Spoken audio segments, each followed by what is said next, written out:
মামুনার কি খবর?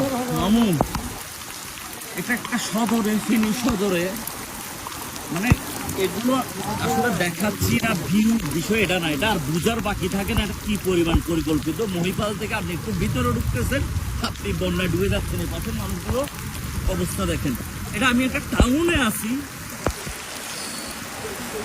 আল্লাহ মালিক, তাওয়াক্কুল একমাত্র আল্লাহ। বেশি বেশি দোয়া করেন যাতে আল্লাহ তাআলা আমাদেরকে উদ্ধার করে।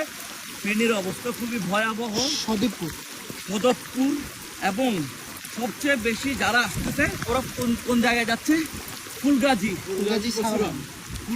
পরশুরাম ছাগলনাইয়া। কিন্তু আশেপাশে আমরা যে হাইওয়ে দিয়ে আসতেছি, আশেপাশের হাইওয়ে ডোবা, বৃষ্টিপাত বাড়তেছে। আমার কথা আপনারা কতটুকু শুনতেছেন একমাত্র আল্লাহ মালুম। আপনারা এখন সমালোচনা আলোচনা না করে, কে করিম সে করিম এসব চিন্তা না করে আপনারা নিজ নিজ জায়গা থেকে ফান্ডিং কালেক্ট করে পরে যাবা।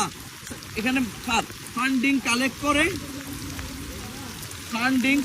না করা, তাও নিজেদের মতো ফান্ডিং কালেক্ট করে বোট নিয়ে এসে রেস্কিউর কাজটা করেন। এখানে আর কিচ্ছু চাচ্ছি না, আল্লাহ মানুষজনের। আমি তো শহর থেকে আসছি, বিগত রাতগুলো আমি খুব ভালো মতো ঘুমাইছি। এখানের মানুষগুলো 2-3 রাত ঘুম নাই, ভোরে নামছি। ওরা কিভাবে আছে, কেমনে আছে না আছে, আমি চাই যারা যারা আছেন, আমাদের আগে যারা ছিল বন্যায় হেল্প করছেন, আপনারা সবাই এক হয়ে নামেন।